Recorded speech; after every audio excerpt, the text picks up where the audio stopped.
Hi, how you doing? I hope you're safe and well.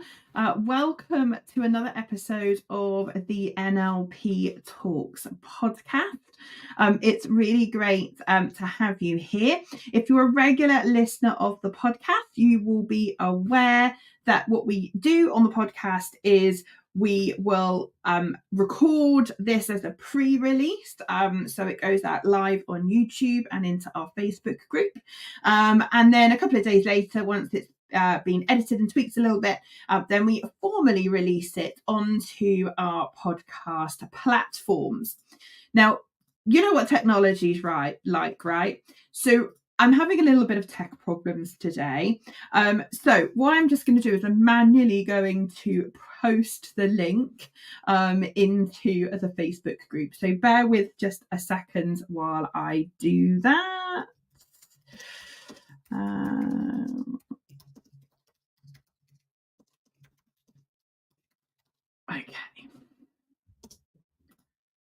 Okay, great. So that's that taken care of.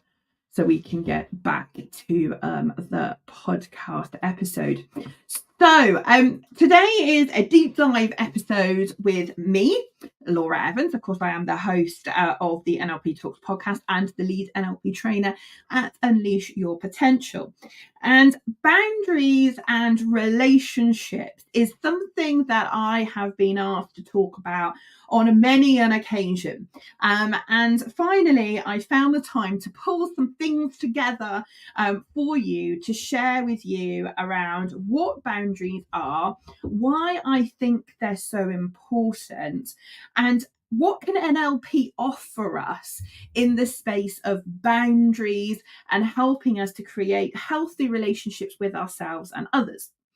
Well, we have to start by looking at what exactly are boundaries. It's a word that is used a lot in personal development and coaching, but what do we really mean? Well, boundaries are essentially our expectations around how others might treat us or interact with us, but they're also about how we treat ourselves. It's about what we say we want, what we say we need, and almost like a rule book, I guess. Although I'd be careful using that phrase because that sounds like they're permanent and they're things that can't be moved. In fact, they can.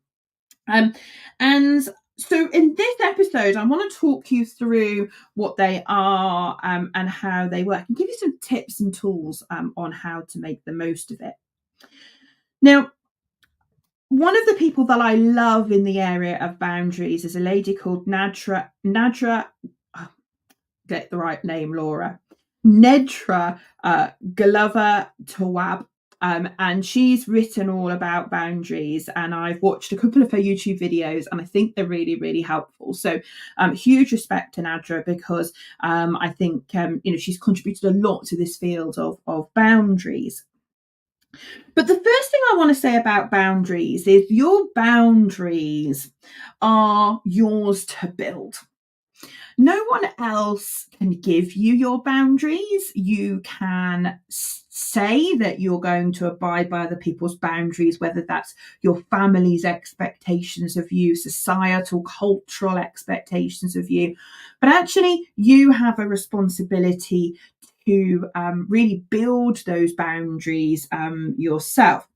And we talk about boundaries often in relation to relationships between us and others.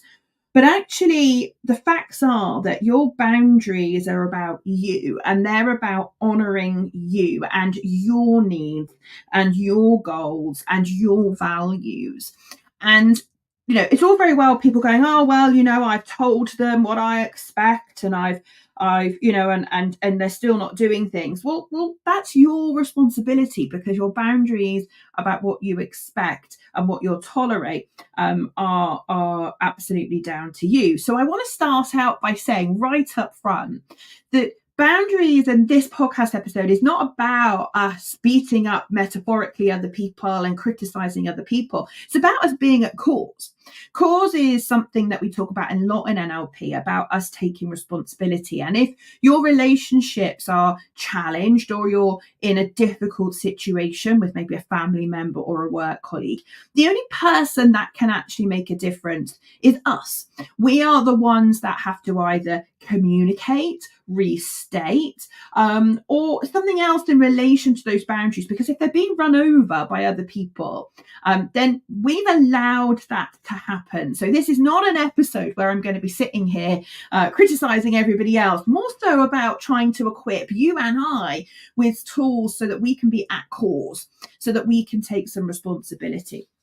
Now, if you follow me on social media, you will be aware that I created an ebook to support this podcast episode called Creating Healthy Boundaries with Yourself and Others. And it deliberately is yourself first and then with others, because it has to start with us. And if you want a copy of this ebook, it's available for free on the NLPtalks.com website. And you'll be able to go over there, find this episode once it's formally released on that website, and you'll be able to download a free copy of the ebook that goes with this episode. What is it, though, that stops us? What is it that stops us sometimes about even setting boundaries in the first place, let alone, enforcing those boundaries? Well, in my experience from the conversations I've had with people, it's really three things that stop us setting boundaries. Firstly, I think a lot of people feel guilty about setting boundaries. I think guilt is a massive thing in relation to healthy boundaries. We don't want other people to feel that we're being selfish. We don't want other people to feel like we're being unreasonable. And we feel guilty because of that. I think other things that come alongside guilt is the fear of confrontation or the fear of rejection, or indeed both. So, I don't want to perhaps set my boundaries or communicate those because I don't want other people to, create a confrontation for us to have an argument about them. Or indeed, I fear other people will reject me. I heard a story the other day of a young lady that went into medicine and she became a doctor. And when asked about, that career choice, she said, well, I did it because my parents expected me to. And there are lots of people that do things because it's expected of them. But the problem is this: you can't keep everybody else happy. It's one of the biggest lies, I think, that a lot of people tell themselves is that, but if I spend all my time keeping everybody else happy and sacrificing myself in the process, by default, I will become happy because they're happy. And I think that's actually a lie. I think we're kidding ourselves when we say that, because what brings me happiness and joy might be very different to what my family members think is happiness and joy, or my work colleagues. So I think what stops us from setting boundaries is this guilt, is this fear of rejection, and this fear of confrontation. Where, though, do we set boundaries, and what are the benefits of those boundaries? Well, benefits of having clear boundaries allow us to have less stress, to perhaps become less overwhelmed when we're clear about what we want in our life and what we want to progress. It has the benefit of shared understanding when we communicate those with others. Perhaps even bringing skills of enhanced communication skills or effective time management skills, because people that don't state and enforce their boundaries often end up having other people stealing their time. Now, stealing their time, or do we allow them to take our time, right? Notice there's a subtle difference. And there's been lots of evidence now around people with clear, robust, healthy boundaries having more resilience, better psychological safety, well-being, self-esteem. These are all benefits for having clear boundaries and having those boundaries understood. But not everybody needs us to explicitly state our boundaries. Most people will have the whereabouts to understand where someone's limits are, or what is or isn't acceptable to that person. And we are all different. But there may well be people in your life where it's necessary for you to communicate those. And I'm going to come on to talk about how you could do that and some language which you could use to do that. Because it doesn't matter how old you are, you could be a child, you could be a teenager, you could be an adult. And when other people encroach on your boundaries and your limitations, your expectations, that can be quite challenging. So I've identified in the ebook 8 areas or 8 types of boundaries. So I'm going to go through all 8. Now, what I would be encouraging you to do with this is get a copy of the ebook, okay? Because what I've done on the 3rd page of the ebook is I've put together a wheel so that you can rate each of these areas for yourself. So 10 out of 10 would be, yeah, I'm acing it. That boundary is good. I'm happy where it is. Or 1 or 0 might be, that's not a boundary I've really thought about. Or actually there are people that I'm allowing to roll over my boundaries, and maybe I need to communicate that with them. And that area needs some work. That's not to say, though, to be clear, that everybody needs to have very firm boundaries in every single area of our life. I don't want to suggest that they should be fixed and they should be stagnant, because they're not. They move. Think about experiences that you've had in your life, and you used to think one thing and now you think something else. We by default end up talking on our NLP practitioner course about boundaries at the end of the course, because I say to students, when you arrive on the NLP practitioner course, you may well have, let's put it in a home context, been very happy to pick up after everybody else at home, to do all their washing, to put everything in the dishwasher, and happily you would be going about doing that in your house. And then you come and do some personal change work with me on an NLP practitioner course. And when you leave me after 7 or 8 days, it's absolutely possible, but some of those boundaries have moved. The fact that you might not be so willing to run around after everybody else and be picking up all their mess and picking up the dirty dishes out the kids' bedrooms, or doing everybody else's washing and doing all the shopping, because all of a sudden what you believe about yourself and your abilities and what's important to you starts to shift, and you start to think, well, actually, do you know what, I am worthy, I am just as important as anybody else in this household, and actually my time is just as valuable. And so what happens when we do personal change work is our boundaries can and do move. So I don't want to suggest that it's not a good thing, because it really is. When people do NLP practitioner courses and coaching, and they bolster up their self-worth, they bolster up their views of themselves, then boundaries can and do move. So I don't want you to think that boundaries are something that is fixed. I don't want people to listen to this episode and think, all right, I need to put up boundaries like physical walls that I don't let people in, because what happens then is we become isolated from other people. And that's not what we're designed for as human beings. We're designed to interact. So please don't think that I'm suggesting for a second you should be behind some kind of physical structure, if you like, to protect yourself. But there are some things that are going to be important to you in certain areas of your life. And if that's not clearly understood between you and other people, then you absolutely have the right to state what it is that you want or what you need, so that it's a healthy relationship, that you create. Take, for example, this is a different example of dating. When you first get into a relationship, one of the things that both of you are sussing out in the early days of any new relationship is boundaries. It's, what do you expect? What do I expect? How are we going to, interact? How are we going to respect each other's time? Physical boundaries, emotional boundaries, social boundaries, intellectual boundaries. And when you meet someone for the first time, if you're dating them, that's part of the fun, I think, of working out, what does one person want, need, or expect from the other, and trying to find a way through that. So There are lots of examples where boundaries are things that are quite important to us. And I think it's important to break down the types of boundaries that we may have. Now, I'm not saying these 8 I'm going to go through are the only ones.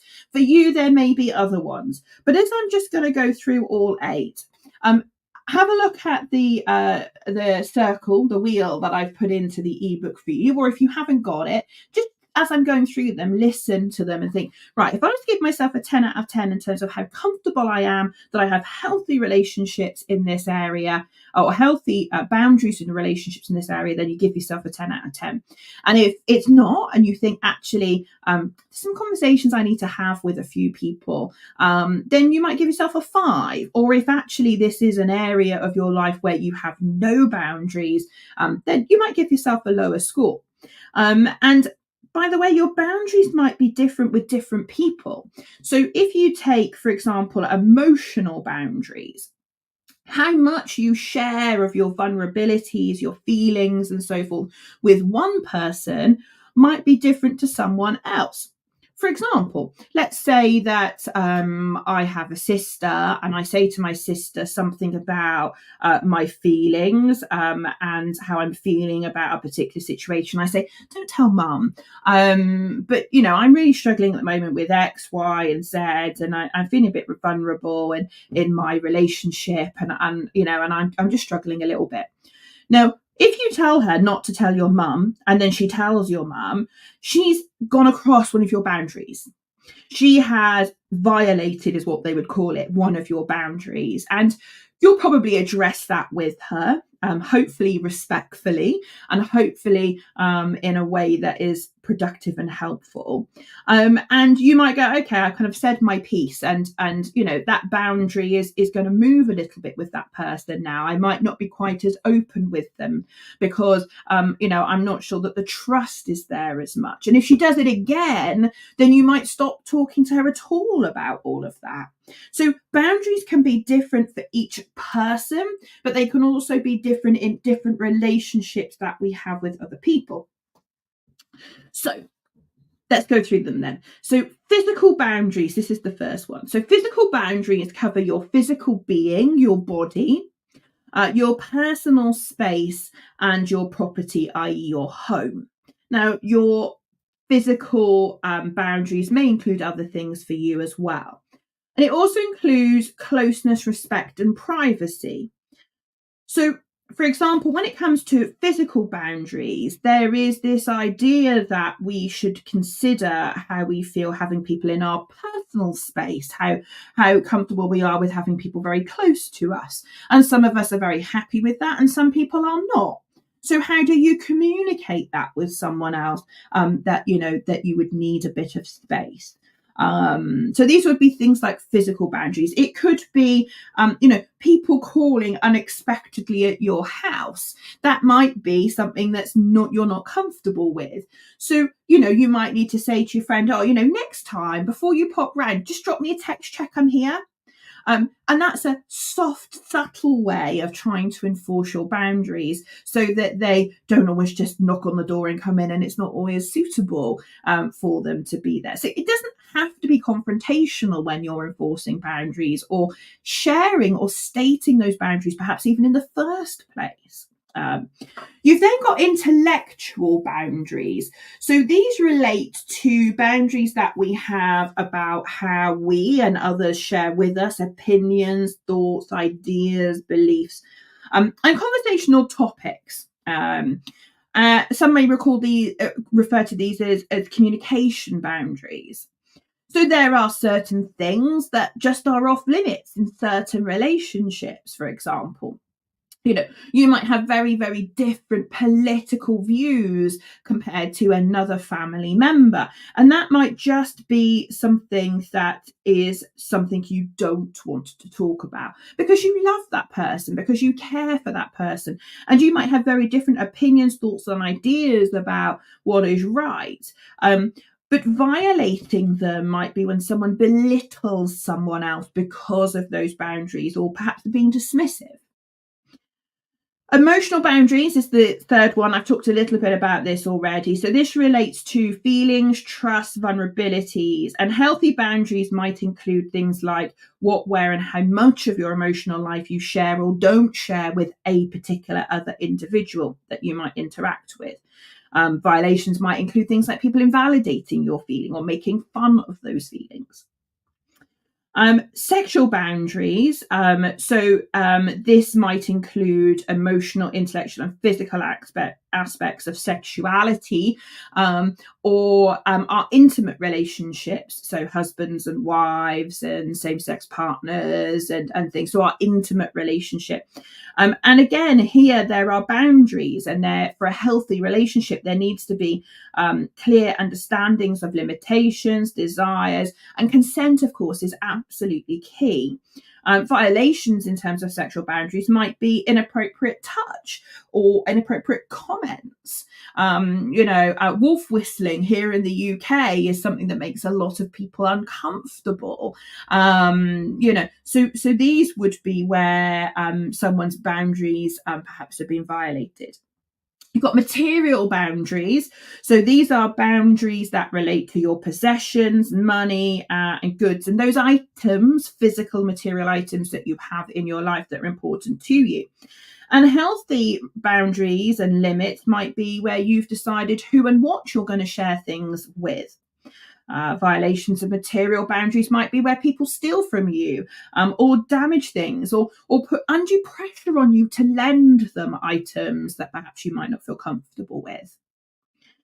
There is time boundaries. Now, this is one that a lot of people struggle with in terms of how you use your time and use your time in relation to other people.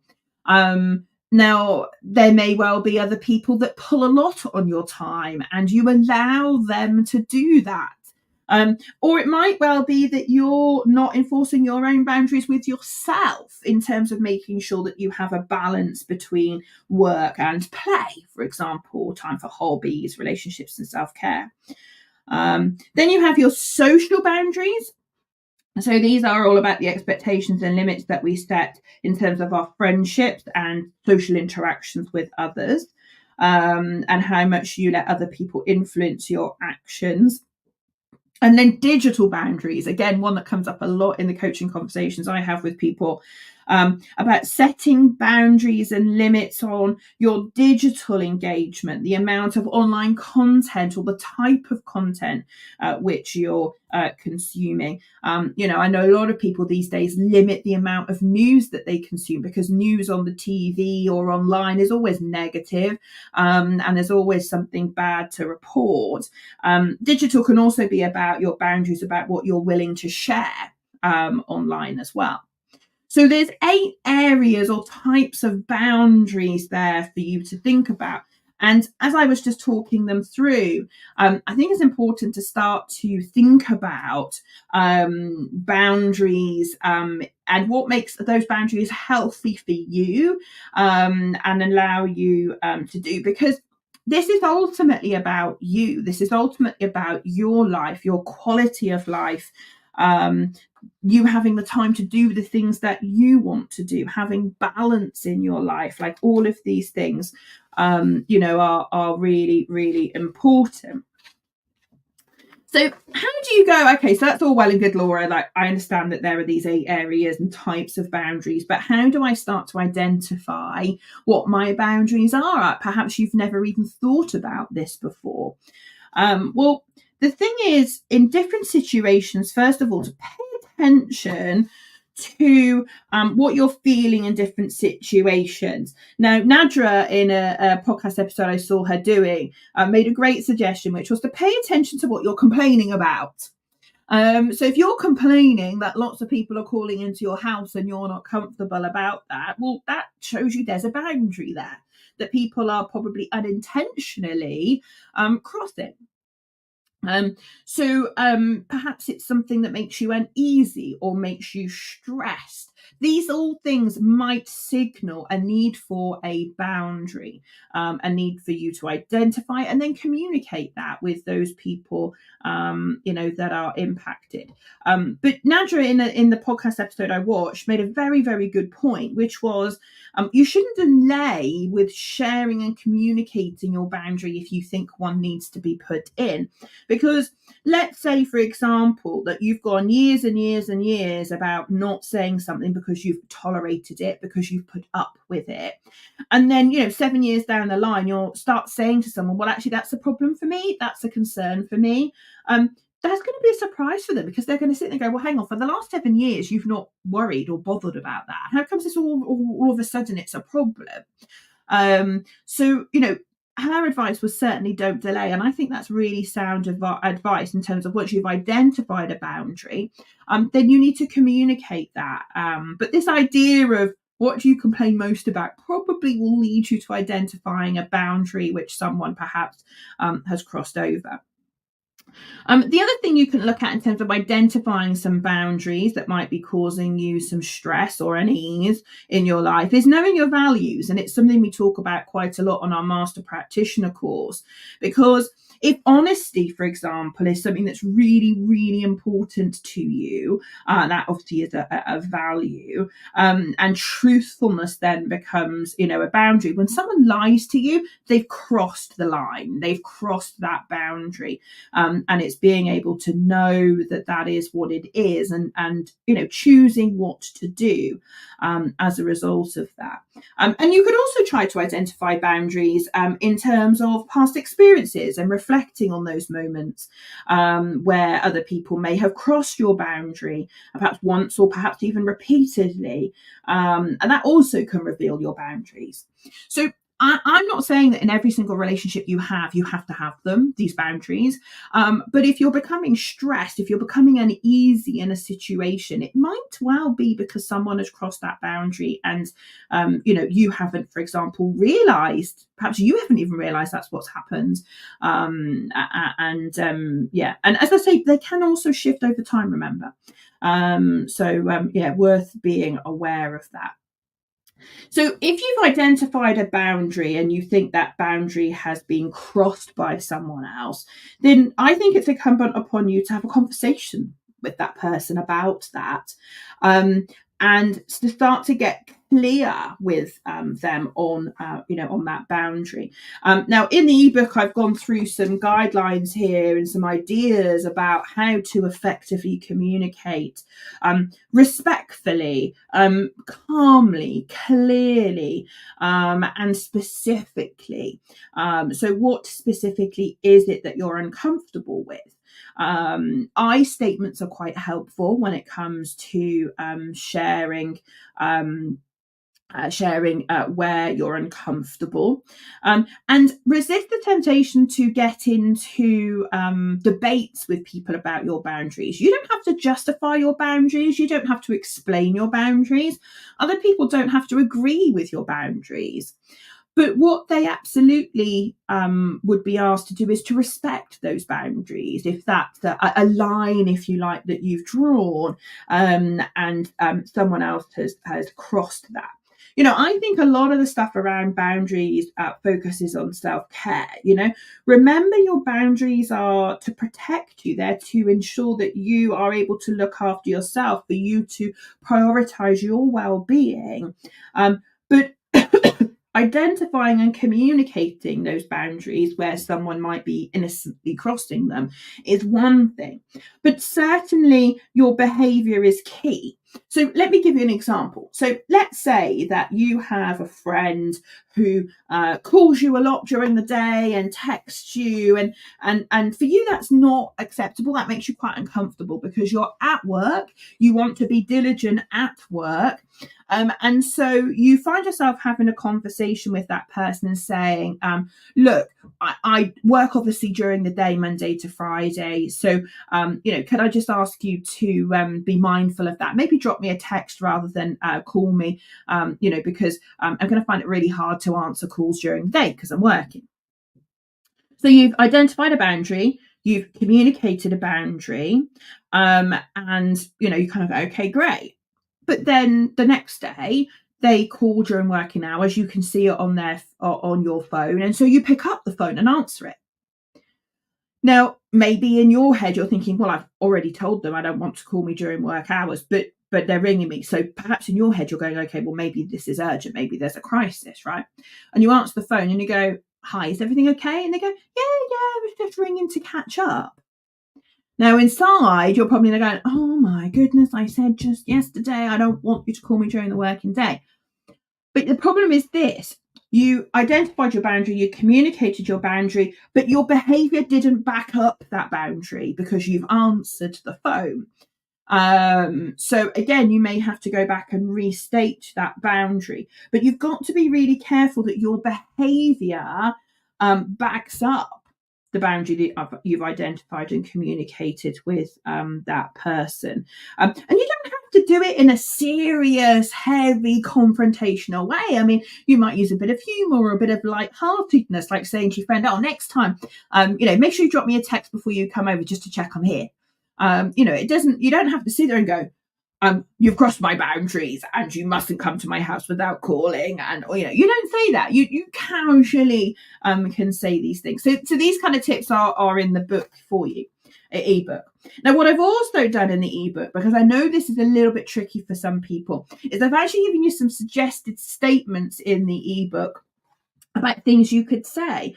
So going back to my example of the joke one earlier, there's a great example here, which is, I don't appreciate that kind of joke. Please don't say things like that around me.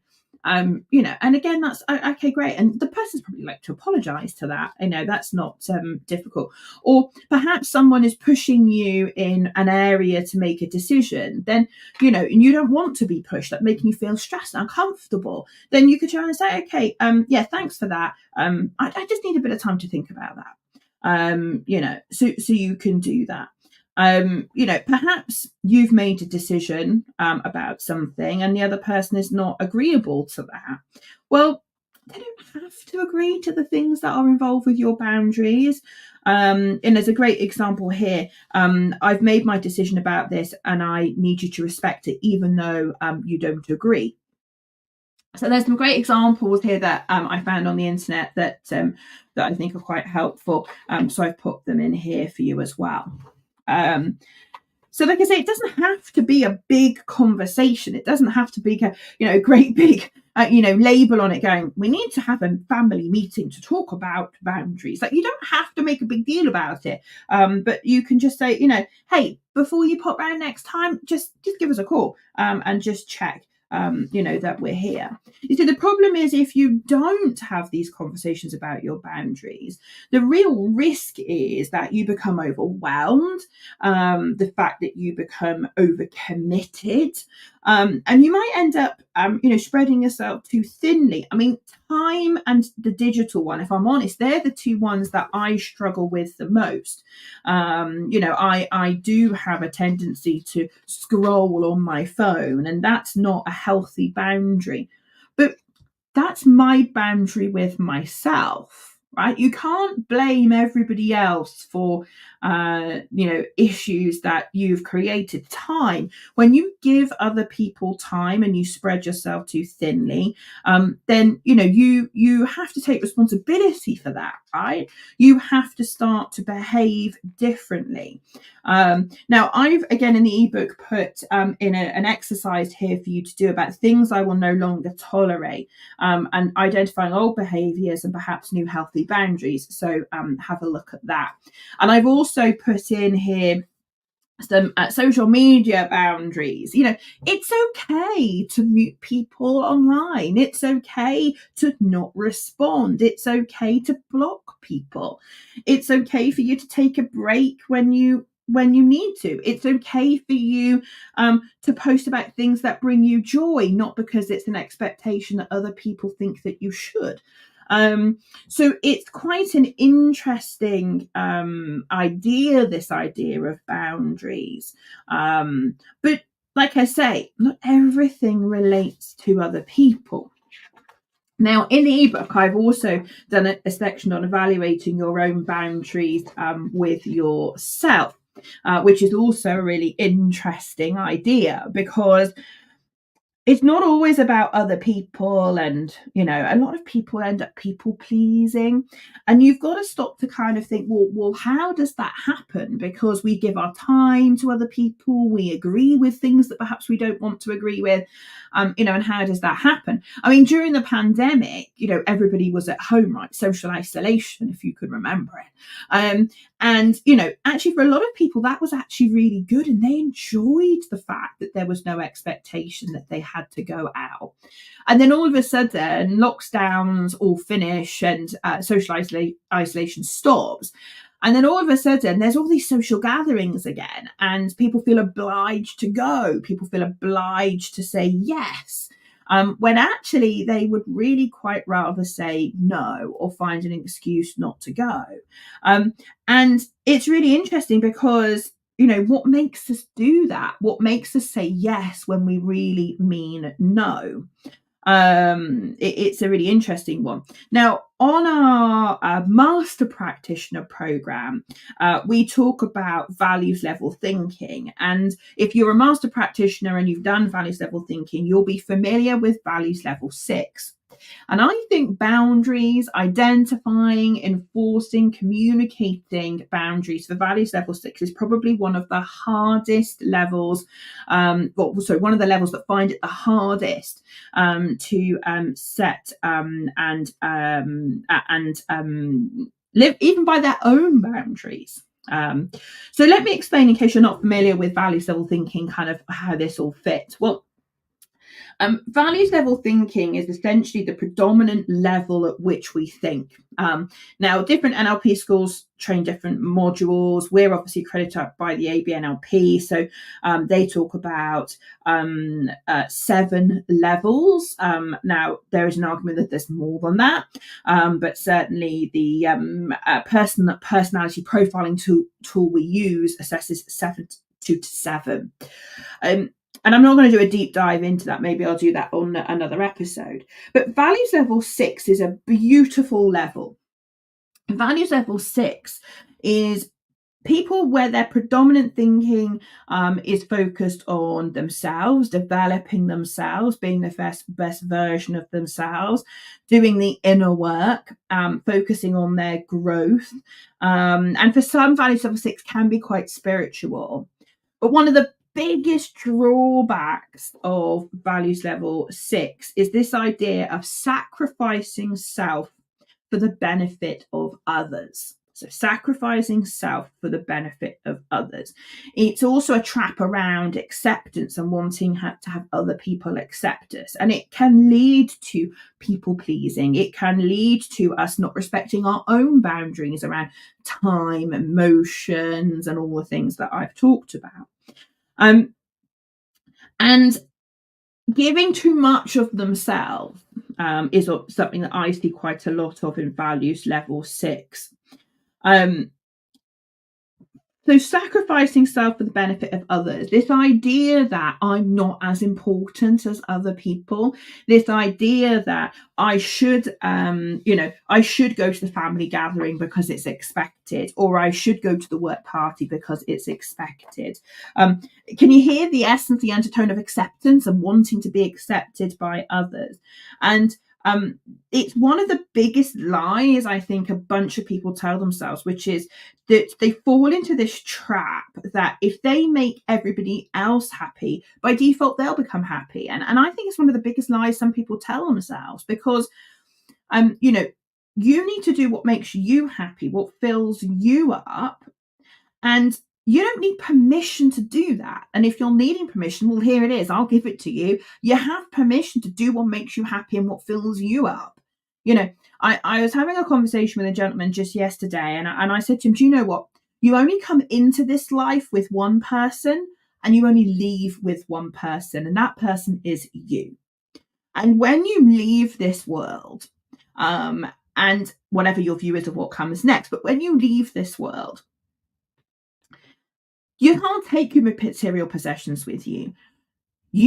Your soul, or whatever your model of the world is at the end of this lifetime. And you want to be able to sit there and think, do you know what? Have I done the things that make me happy? Have I done the things that bring me joy? Have I respected myself and my boundaries? Have I done the things that make me happy? And this same gentleman was an ex senior exec. And this conversation happened just yesterday, very timely actually. And he was telling me about all the things that he's doing for everyone else. This is typical values level 6, by the way. And he was talking to me about everything that he's doing for his family, everything he's doing for his employees, and the real difference he wants to make in the world. And he wants to make a massive impact, really positive impact on this world. And it's very noble and very commendable that people would hold that. But when I said to him, can I ask you just one question? What do you want? He drifted back into telling me about how he was going to develop his team and how he was going to support his family. And I went, whoa, stop. What do you want? Because if you continue to look for your happiness and your joy outside of yourself, you're looking in the wrong place. Because the joy and the happiness is in here, right? And for any of you that are listening to this, the Master Prac, we talk at length about externally focused people and how your source of love and happiness and joy, if it's outside of you, it can be taken away. You know, friends leave, they move on, family members die, you know, all of those things. The only thing you have is what is inside of you. And actually, you know, you have to stop and really think about it. And he even said to me, you know what, you've stumped me there. You really have stumped me. And I said, well, look at it from this perspective. What does an ideal day look like for you? And I also stumped him. Because when we actually got to the bottom of it, it wasn't actually really about keeping everybody else happy. It was the expectation that his family had placed on him that he should prioritize them. It was his expectation on himself about the contribution he should make to this world and the footprint that he should leave behind positively when he goes.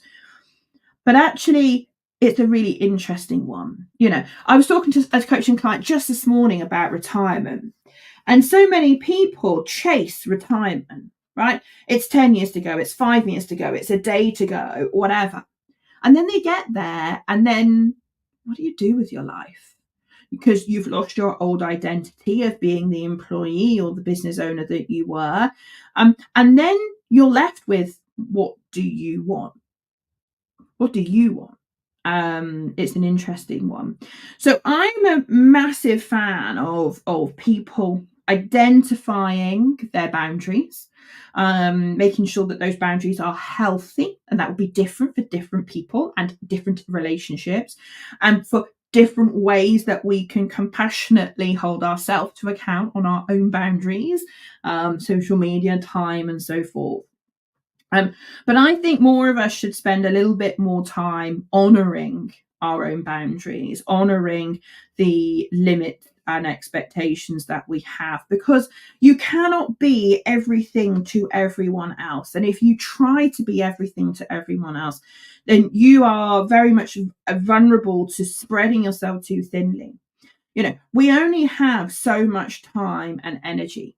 Okay, your time on this planet is finite. At some point, the light will go out. And if you're going to spend the time between now and then comparing yourself to others, attempting to keep everybody else happy, then you've really got to stop to think, is that really what will make you happy? You know, I remember talking to a coaching client years ago now about saying, you know, she had a real problem with saying no. Now, if you go over onto my YouTube channel, there is a really great video, even if I say so myself, that I did on how to say no without feeling guilty. So if that's you, go and check out that YouTube video. Just go onto YouTube and search for me, Laura Evans, Unleash Your Potential. You'll find the channel, and then you'll be able to find that video and have a look. There's an ebook that goes with that one as well, actually. But here's the thing.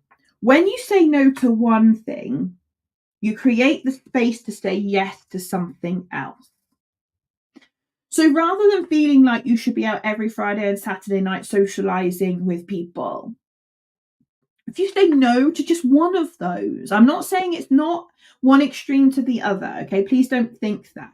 But rather than going out Friday and Saturday night every week, maybe this week you just go out on Saturday. And on Friday, you are then saying yes to yourself. What could you do with that? What would you do with that? Would you go to the beach for a walk? Would you spend some time meditating? Would you have just a lovely soak in the bath? You know, and actually that's how you create time for self-care. That's how you bring more balance to your life. That's how you start to bring more joy into your life, in my view, anyway. I love this idea of compassionate accountability, and a few people talk about this in the area of boundaries. And I'm just going to read what I've written here in the ebook for you. Expecting perfection enables you to mentally beat yourself up when you fall short. Starting by working on your boundaries is the first step. Paying attention, identifying them, and starting to communicate where necessary. And doing this will enrich your life, stop you draining yourself, and free you up to bring more joy and happiness into your life. So, you know, that senior exec, which I mentioned earlier, and when I finally got him to answer the question, what is it that you want and what does an ideal life look for you? He said, you know what?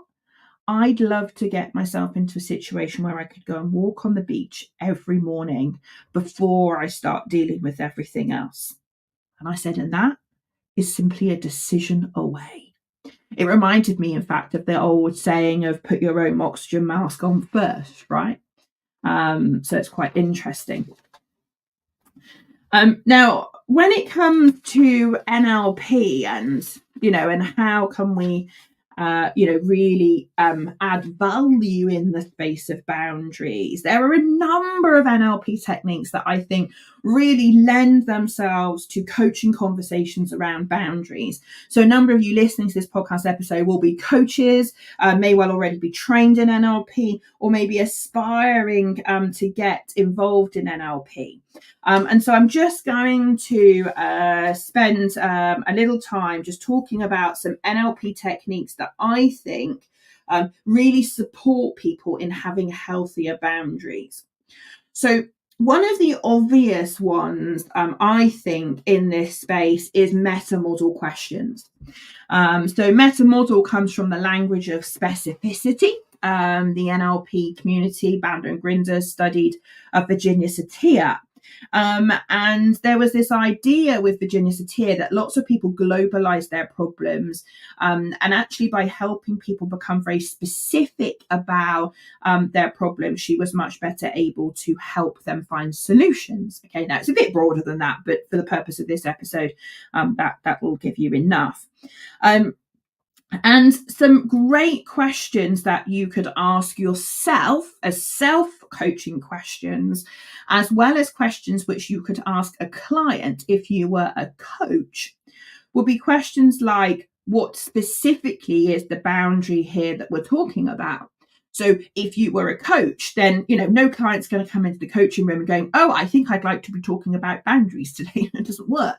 But if you can hear that they're sacrificing themselves for the benefit of others, or they're not respecting their own boundaries, and if that's what you're hearing, then, you know, you'd be legitimately able to ask those questions about, you know, what specifically is the boundary here that we're talking about? What would happen if the boundary was set? So what would happen, and it doesn't have to use the word set, but identified, communicated, whatever. What would happen if the boundary was set? And what would happen if it was not set? So if you continue the way that you are and you don't take the action and you don't communicate where someone might be stepping over your boundaries, crossing the line, or where you're doing it to yourself, and what's the consequence of that? And what would happen if you continue as you are? It's quite interesting when you get into this. There's a really great one here that again, an NLP meta model question, which I came across.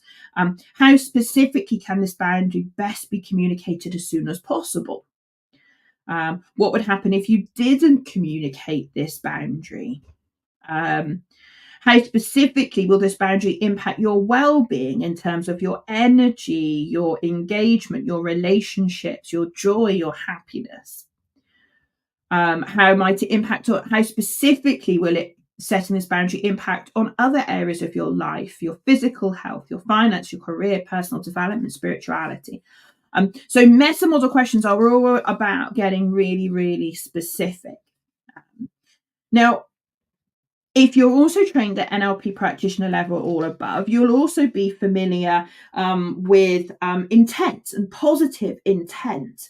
And this idea that positive intent sits behind both setting it and not setting the boundary. If you're trained in parts integration, you will be well aware that both parts have the same highest intention.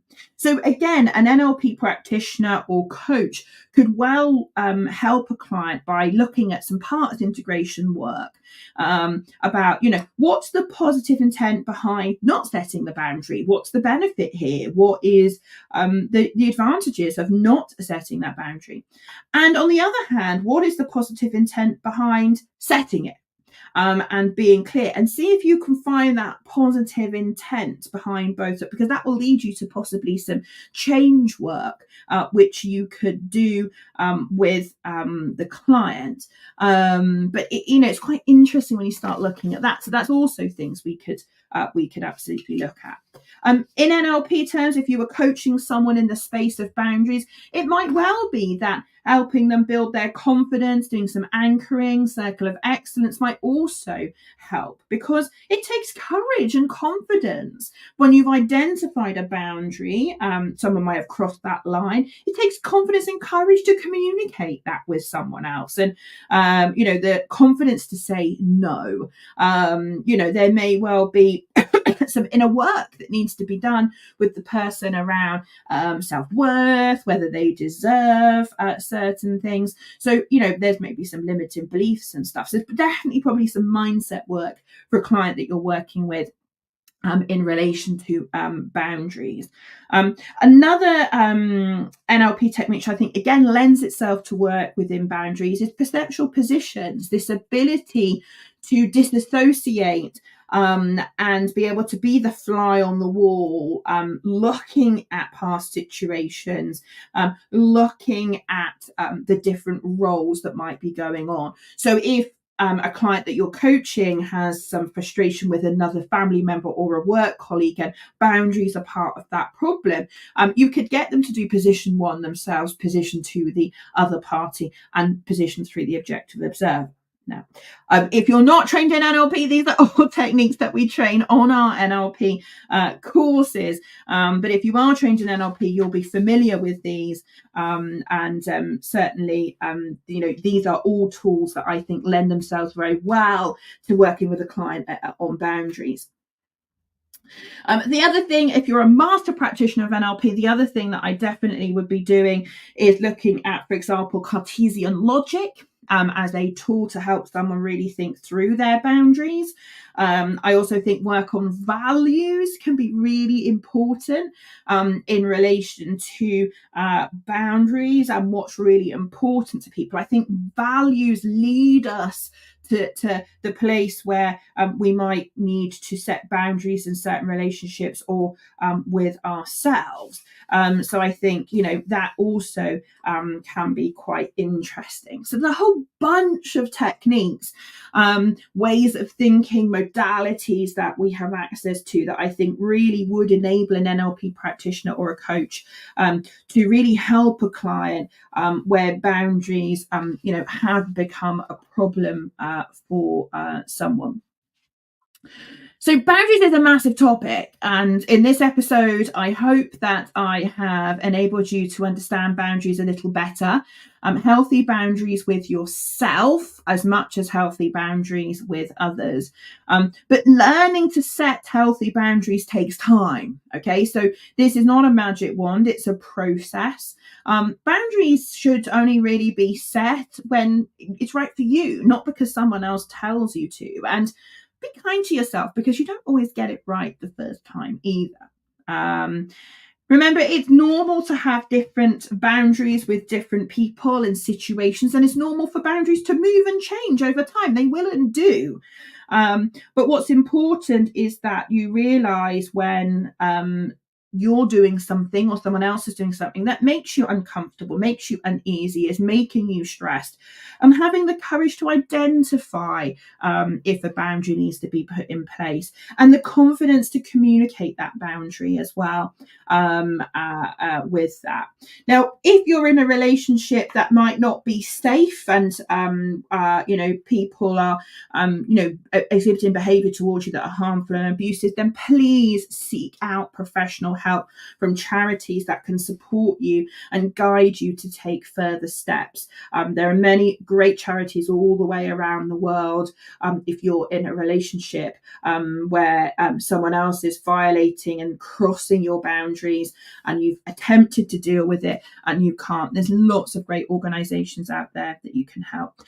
And of course, if you really do want to get underneath the skin of boundaries and you really want to get underneath the skin of the mindset shift that you could make, then if you haven't yet, I would highly recommend you come and have a look at doing our NLP practitioner course, because as I said at the very beginning of this podcast episode, it's a really common thing when I sit at the end of a practitioner course with an amazing group of people that I've supported through the program, and we get to the end and I say to people, so like at home where before you were happy to pick up after everybody else, and you might not be so willing to do that now, and a lot of people raise an eyebrow and nod, and I say, well, do the rest of your family and those that are close to you a favor and just have a conversation about some of the changes you've made this week, and at least help them to understand some of the change work. They won't get it, but at least help them to understand. And inadvertently, this is a hint and a nudge from me to our students to, really start to communicate, where things have shifted positively for them, and not everybody else has to like or agree when your boundaries shift. So there you are. So I hope you've enjoyed today's podcast episode. It's a very different topic than I normally cover on the episodes, but I was asked to cover boundaries and relationships, so I hope I've done the topic justice. And if you haven't already, then go over to nlptalks.com where you can download a copy of the ebook that I've been referring to today. And if you're a coach, I hope it helps you help some of your clients get clear on some of their boundaries and help them bring more joy and happiness and balance into their life, improving psychological safety, well-being, and so forth. And if you're listening to this podcast episode and I have helped you in some way, then I'm super happy that this episode has enabled you to perhaps have the courage and the confidence to create some healthy boundaries with yourself and with others. So this brings us to the end of series 7 of the NLP Talks podcast. I'd like to stop to take a moment to thank every single guest who has joined me on the podcast episode. I will be back very shortly with a summary of the whole of series 7. And then series 8 is actually not that far around the corner, but I will reveal more about that in the next episode. But thank you so much for joining me. I really hope that you have enjoyed this episode and this content. And if you have any ideas of things you'd like me to cover on the NLP Talks podcast, then please drop us an email, info@unleashyourpotential.org.uk. So info@unleashyourpotential.org.uk. And if you'd like to find out more about our NLP trainings, then please visit our website, unleashyourpotential.org.uk. So take care until next time.